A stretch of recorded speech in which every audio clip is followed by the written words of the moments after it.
જય સ્વામિનારાયણ।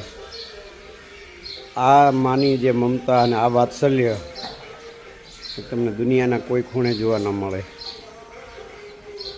જો અમારી જનની છે અને એનો દીકરો છે, કેવું વાત્સલ્ય કરે છે, જુઓ પ્રેમ કરે છે।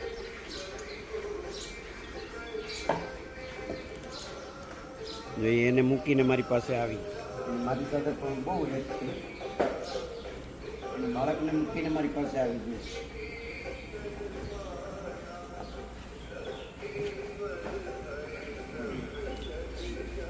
બહુ પ્રેમાળ છે, આગળ હંમેશા પ્રેમ કરતી હોય છે, લાગણી છે, એના માટે આપણે ગાઈ શકાય। મીઠા મધુને મીઠા મેં હુલા રેલોલ, મીઠી મીઠી છે મોરી માત રે આ જનની, છોડ સખી નહીં જડે રેલોલ હે જનની, છોડ સખી નહીં જડે રેલોલ। જય સ્વામિનારાયણ।